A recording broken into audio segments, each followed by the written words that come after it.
So excited to be here with you guys today. I want you guys to ask yourself, what are you missing? If you're new here, my name is Samara, and my goal is to just help people. I love helping women, especially being a woman myself. And with everything I do, I want to be a testimony of God's amazingness, how awesome God has been, and how awesome God continues to be. And honestly, a lot of people are just standing in their own way, myself included, for a lot of the times in my life that I've struggled, felt overwhelmed, felt stressed. I was standing in my own way. And God took me through those moments. So when I make content, when I make my music, when I make videos like this, it's all with the intention of giving back. So ask yourself, what are you missing today? This video is going to be about aligning yourself into God's favor. And I have to choose my words so carefully because people pay attention and words can hold emotion. And when it comes to God, God is all encompassing. He is greater than anything we can even imagine. Like, take the greatest thing that you can imagine and just understand that you can't even fathom God's greatness. Okay. And that helps you to understand that if you are here and you're healthy, especially if you're healthy, but God's great all the time, but especially if you're healthy, God sees potential in you. And that's a huge honor.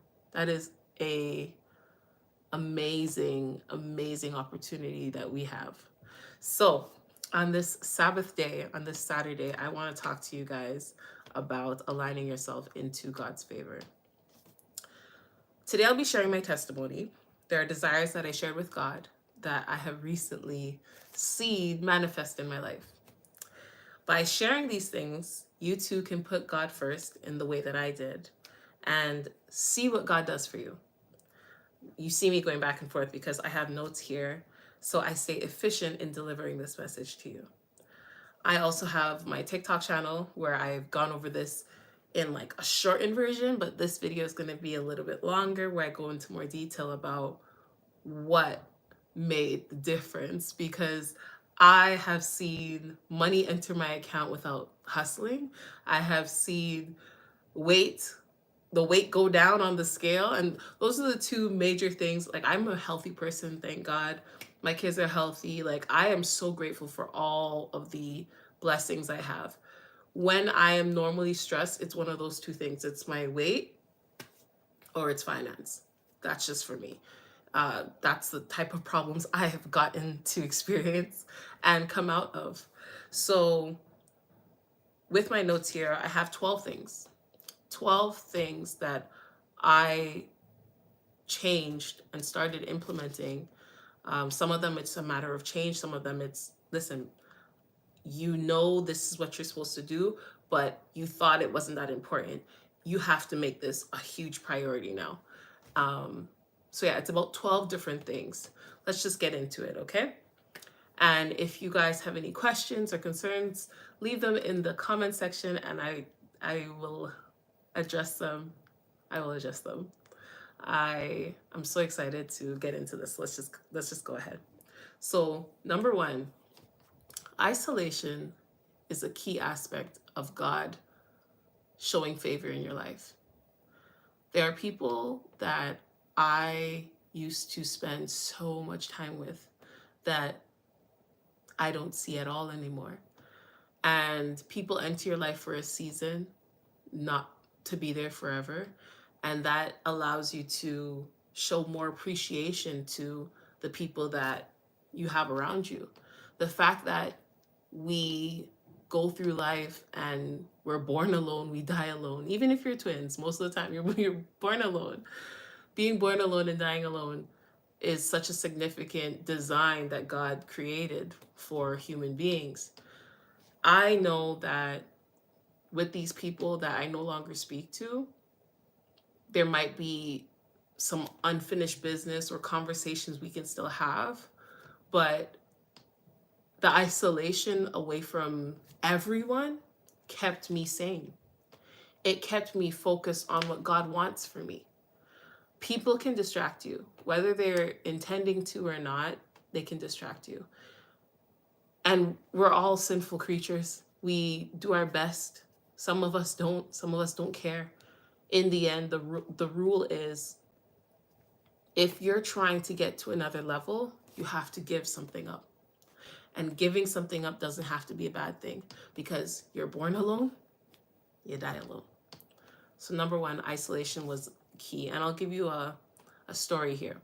So when I found myself really sad, it was because everything I tried to do with my group of people, my community, started to become so difficult. And there was a part of me that was like, persevere, persevere, you can get through this. Just keep praying and just aim to do the right thing, and everything's gonna work out. And it brought me into a health crisis, or very close to a health crisis. I'm someone who eats very well. My kryptonite is like matcha lattes, sugary drinks, but I've since replaced my sugary drinks with kombucha.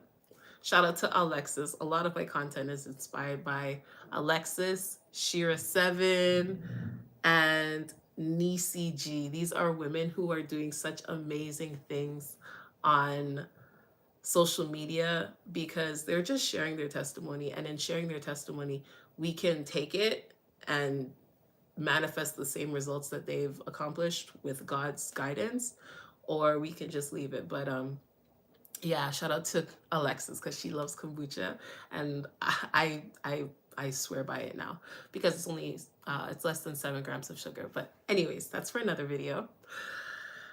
I'm someone who eats very well, but I actually had a health scare, a really big one. I'll go into detail in another video, but it forced me to stop. It forced me to go inward and say, what could possibly have gone wrong? Why am I in this health scare? And some people would dismiss it as, well, we all go through health scares from time to time, but it scared me. Like, that period in my life scared the crap out of me because they say stress kills.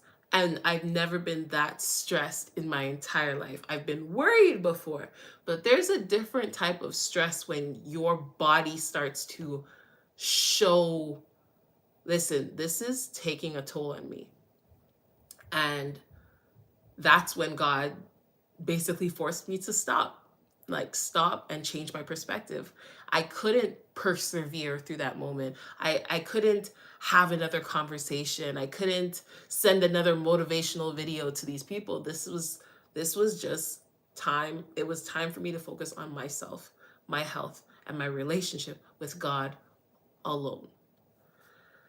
People can inspire you to do the same, but if they're not doing that, you got to take a break from them. And who's to say they won't come back in your life later?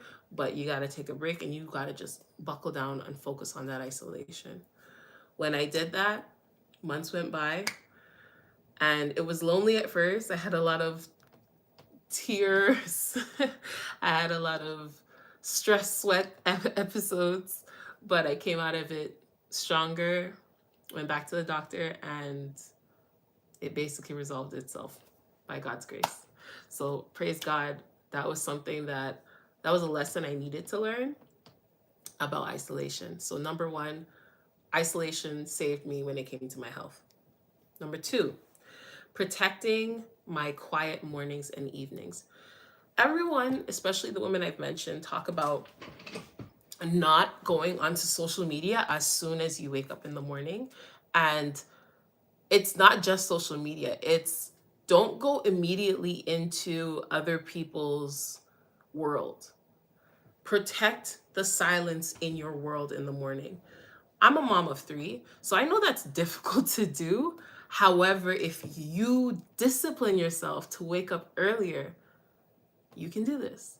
And if you discipline yourself and maintain your boundaries, you can leave the function. Where's the function? You can leave the function in time for you to go to bed early. And the people pleasing aspect, that's something that does not serve God. Like there's a story in fact, now I didn't mention this on TikTok, but I can mention it here. So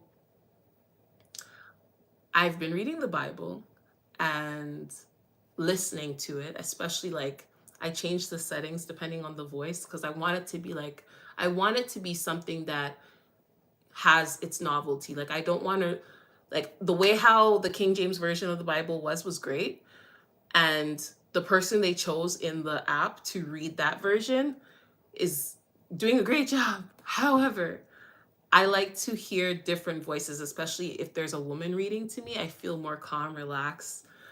So I've been doing that with the Holy Bible app. It's been helping. But there was a story, and you probably know this if you're someone who's Christian and read the Bible, the story of Saul and David.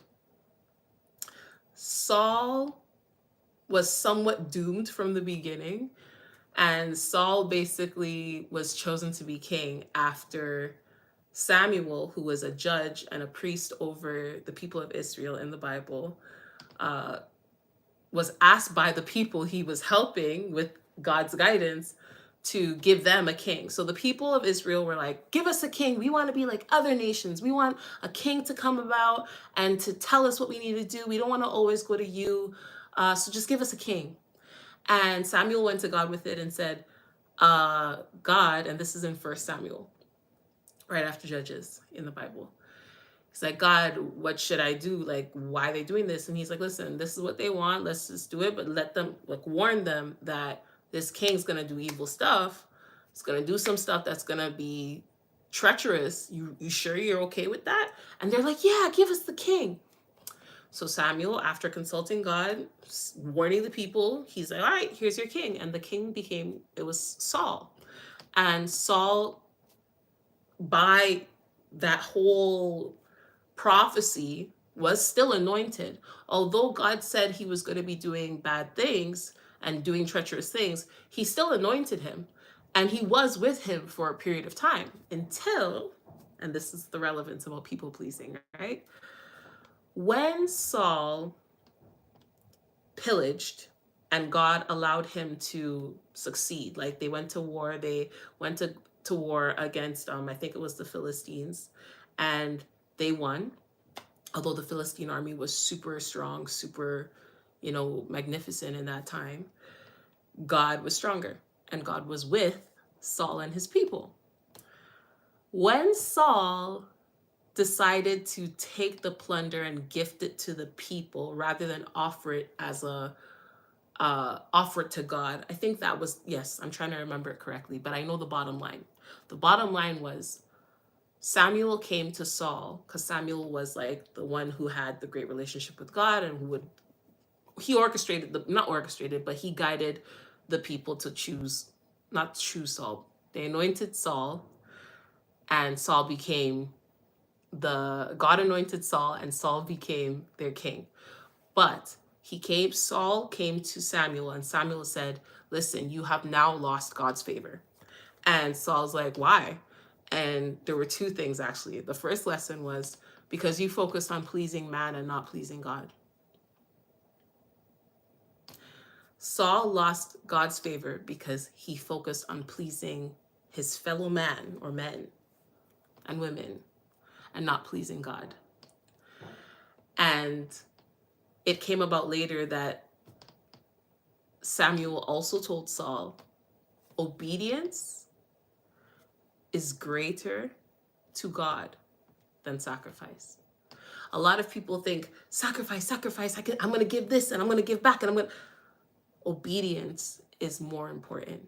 When God puts it in your spirit to do something and you go, let me go do this to please this person, or I'll do this, but I'll make up for it by doing this on the Sabbath, or I'll make up for it by giving charity. God said in his word, and this is why we have to consistently read, and it will force us to isolate because it's hard to read when there's people around, right? People pleasing, being around the group of people, sacrificing, not being obedient is what pushes us into situations where we suffer. Protecting your quiet mornings, protecting your quiet evenings are so important. You anoint your life by maintaining these habits, okay? Moving on. Cleaning my home. I am not someone who is known by their family as being a clean person. I know how to clean. I was raised to clean, and Sunday morning, Sunday morning, wake up, music's playing, you're cleaning the house. I experienced that.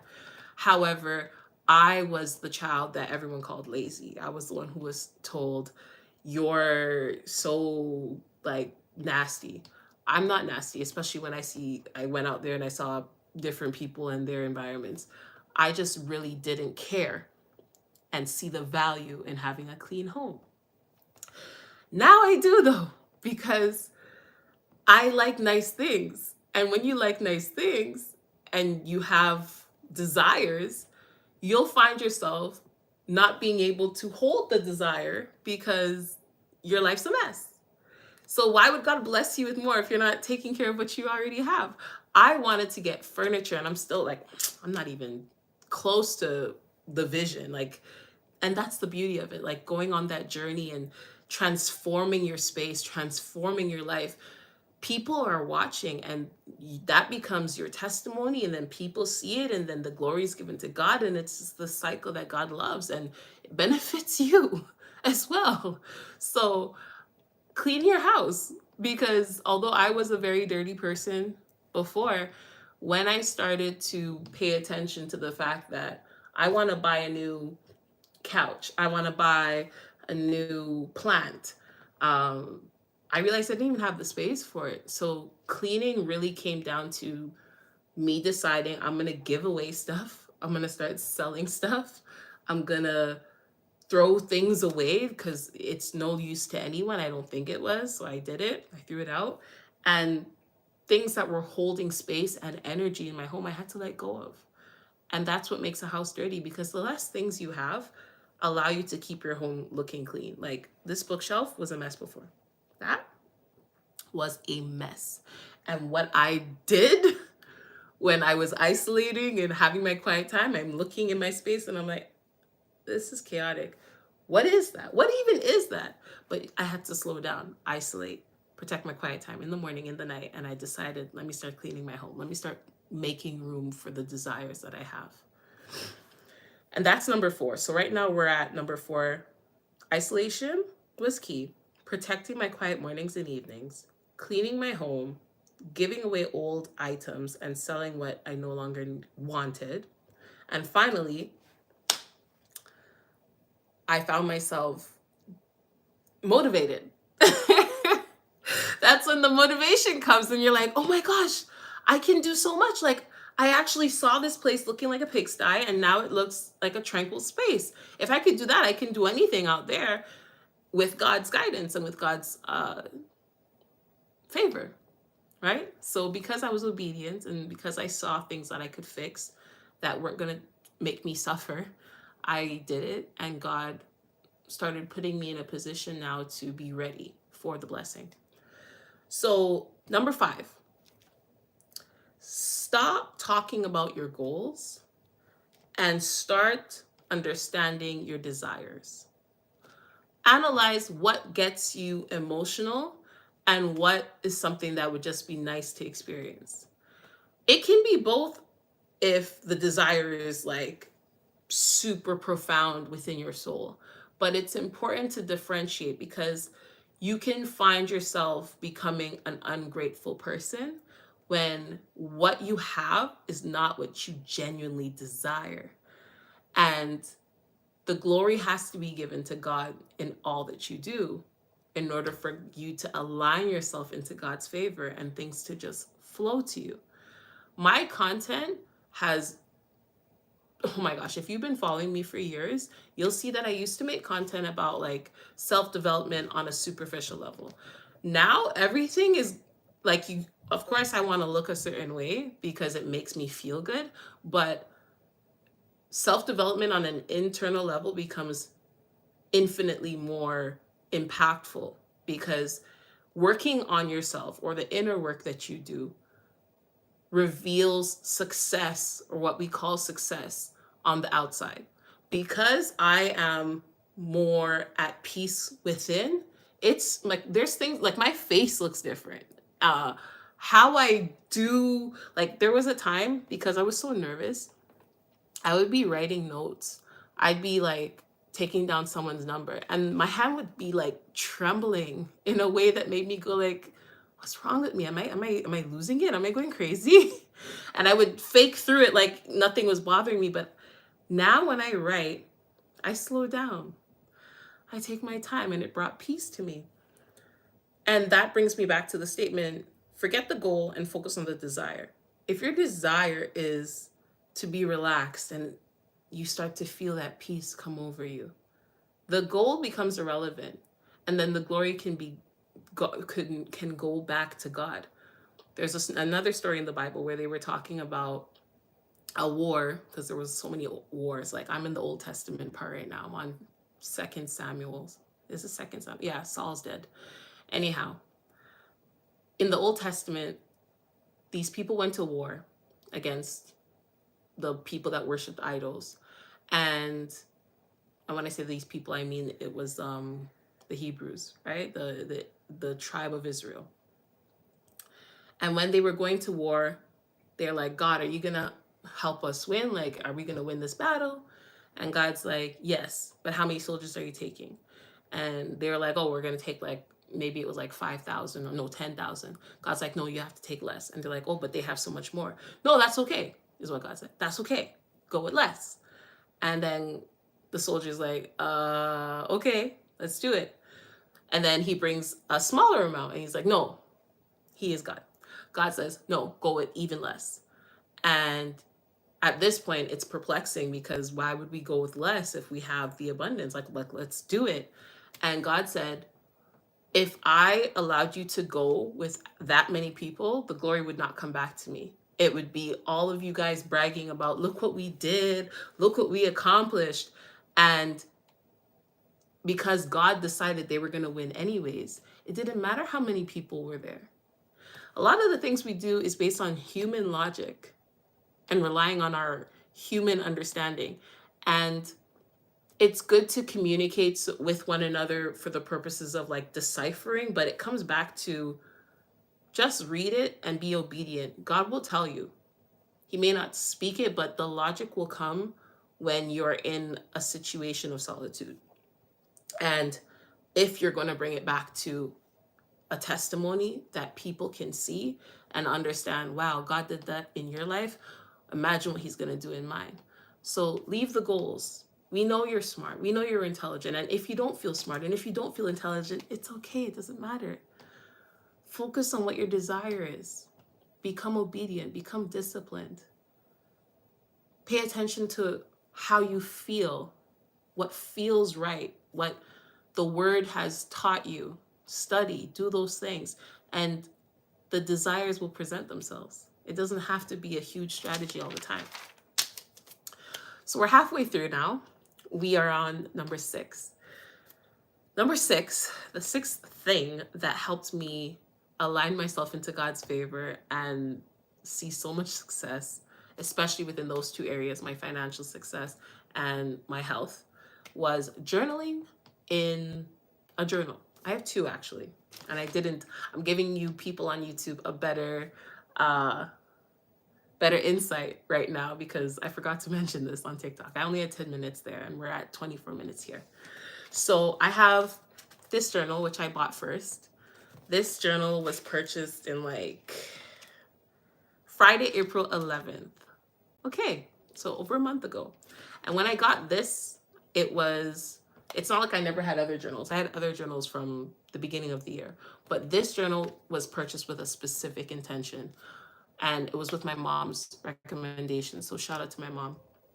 She said, keep a journal so that if something bad happens to you, we know there's a book there that was tracking what you were working on, like business wise, health wise, like important events. Keep it in this. Look, like keep it in a way where it's always on you, so that if someone finds it, they can see like, oh, this is what her intentions were, this is what she was working on, this is what actually happened. Like, I have doctor's appointments listed in here, I have people's numbers listed in here. So as I reflect, if I'm like, I want to call them, I don't have to wonder if I have their number or go to my phone and search for their name and whatever. I could just go here. I could use a landline. I could use someone else's phone because I have the book. You know what I mean? I have emails here. I have success stories here, but nothing too theoretical. It's strictly like, these are the facts. This is what took place. Journal number 2 is a binder.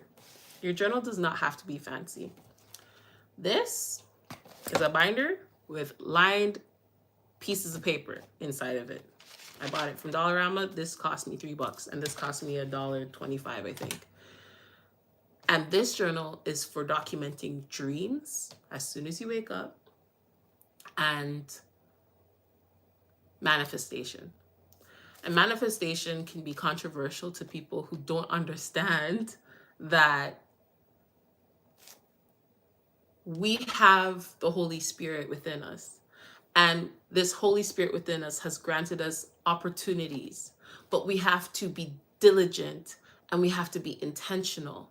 And because there are so many distractions on this planet, many of which come from Satan, we have to become intentional and write down what we're working on in order to keep our spirit, our mind, our whole everything in check.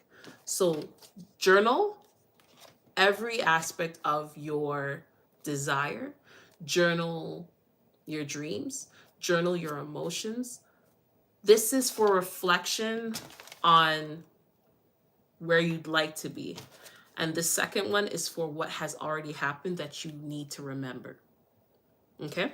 I hope that helps.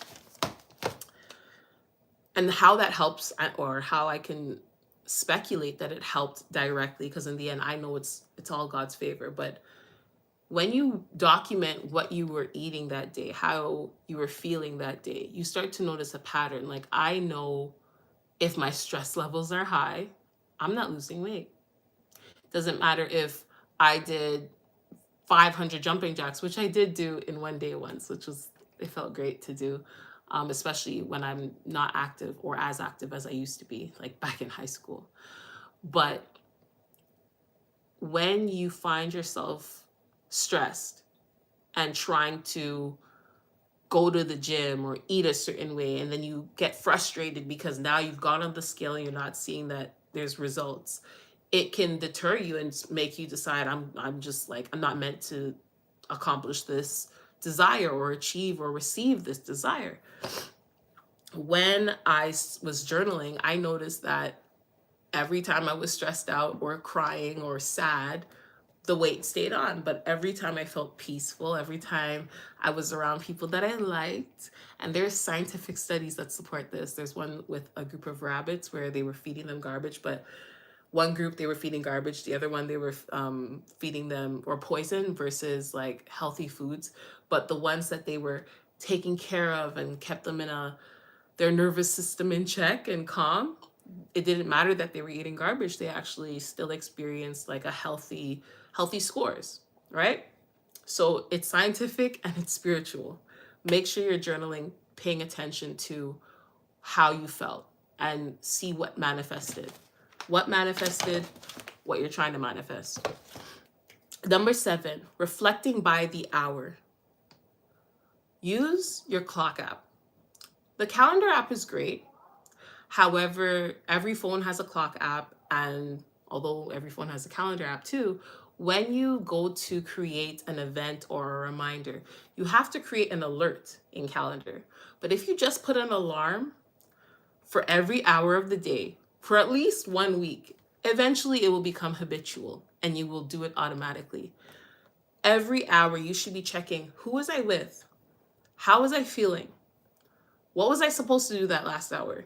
Did I get it done? Like every hour, give yourself 60 minutes and look at those 60-minute intervals when you're awake, because when you're asleep, you can't do it. But when you're awake, look at those 60-minute intervals and go like, what was the problem here? And most of the time you'll realize it was you. It was the decisions that you made. And you can fix it. So reflect by the hour and put it in your phone so you don't forget. Number 8, be clear on what you want and how it makes you feel, because energies are real. Quantum physics shows us that time is relative. You can have quantum leaps, which is what this whole thing basically was. Because I did the inner work, things that I thought or other people or thought based on what other people have told me and what has happened in the past. Oh, it took me about 3 months to reach this goal. It took me about 2 years to reach this goal. I was doing this. It doesn't matter, because a quantum leap can happen when your body is aligned, when your spirit is aligned. And because these things, these habits are what I formed, I saw results that I wanted, but I didn't have to create a strategy other than just doing the inner work. It wasn't, oh, well, I only ate this many calories every single day, or I was working out every single day. It came down to what were my habits, and the habits in my story were habits that aligned me with God and a peaceful spirit. Okay? So pay attention to what you want and how it will make you feel, and embody that. Receive it. Because receiving it will eliminate the anxiety, will eliminate the stress, will eliminate the guesswork. Because when we try to guess too much, it puts us in a state of lack. It puts us in a state of disbelief that we can even achieve or receive those blessings. And if you're not isolating enough, people around you will get in your head and convince you that there's something that you lack that is preventing you from experiencing that next desire, right? And then there's desires where, is this something that really matters to me, or am I just getting it for the sake of bragging rights? So analyze that. Number 9, commit to sharing the testimony and philanthropy, because anything that God, Nisi G says this, anything that God gives to you, he can take away. But remember, he gave it to you. And that pride that you have, where it's you, it's not God, comes before the fall. So God will take it away if you don't bring back the testimony and tell people, listen, although I did this, I could have done that and it may not have worked out. The common denominator with every single desire that I get to experience is that God saw fit to deliver it to me. And this is how I live my life. So you can copy what I did, and we can all be experiencing the same blessings, right? But there has to be obedience, and the obedience has to be coupled with, I'm giving back. I'm giving back. This is not just for my own selfish desires. This is something that I can share, because God wants us to love one another. Not please one another, but show love to one another, right? All right, so number 10, pray for it from a place of understanding that it takes nothing but your obedience and soulful worship. A lot of the things we think takes a long time to accomplish, it took longer, or it will take longer because you think you're the reason it's happening. You think you're super special. You think you're the be all end all, and you're really not. And I'm also guilty of this. Like, I look back and people were gassing me up, and a lot of the time the people around you can gas you up to a fault, and they might be doing it intentionally too. True story. They might be saying like, you're so strong, you're so this, and they'll just keep throwing crap at you over and over and over. And after a certain point, you're like, I can't handle this. But because you've projected that this was all you and not God, now you're going to fall. And you're going to fall with all this stuff that they said you're so amazing at handling, because burnout is real. And yeah, praying for it from a place of understanding that it takes nothing but your obedience and soulful worship will keep you safe and will help you accomplish things without the stress, with flow. 11 is be grateful because God is already taking care of you. Start every day, end every day, throughout your day, you need to show gratitude to God. When you show that gratitude to God, God will bless you with more. If you're not showing the gratitude, you're not getting anything else. And gratitude doesn't always have to look the way how maybe previous generations showed gratitude. You know what it means to be grateful. Ask yourself, speak to yourself, spend those times alone and be like, how can I show God that I'm grateful right now? And then do it. But just do it consistently, all right? And last, but definitely not least, hold no opinion. Hold no comment. Pray to God for release from confusion. I'm going to say it again. Hold no opinion. Hold no comment. Pray to God for release from confusion. That last step is so critical because we'll find ourselves in conversations and in situations that distract us simply from holding an opinion. And the opinion is based on what? Our own understanding that can be transformed by God deciding he's not going to do that this time for this person. Or God needed to put you through the situation and now you're like, wait, but all those other times this worked out and now it's not working out. So hold no opinion, hold your desires, hold your gratitude, hold your isolation, document what's working, document what isn't working, reflect, reflect, reflect, and pray, pray, pray, study, study, study. Hold no opinion though. A lot of the time people will find themselves saying things like, well, I think this is what's going to happen. Well, I think that's what's going to happen. And I feel like there is no, in my experience, whenever I have done that, it was a waste of time. Because what I should have been doing is focusing my energy on what I really wanted and then trusting that God would do the rest. All right?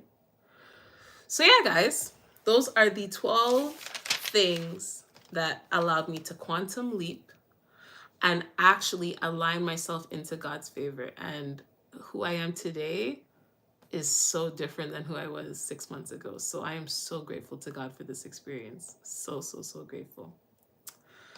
So yeah, you can follow me on TikTok as well. My TikTok handle is Samara on the Plat, just like my YouTube. It used to be Samara Go Get It Mommy. I have settled now on Samara Go Get It. No, Samara on the Plat. Anyways, thank you for everyone who popped in, popped out. It's been fun. This is my first, or better yet, this is my introduction into the content I'll be doing moving forward. And I hope you appreciate it. I hope you guys like it. If you have any questions, put them in the comment section. This live video will be saved. And all my live videos will be saved moving forward. Anyhow, love you guys. Have a great day wherever you are. And I'll see you in the next video. Bye. Where's the ending button? Right there.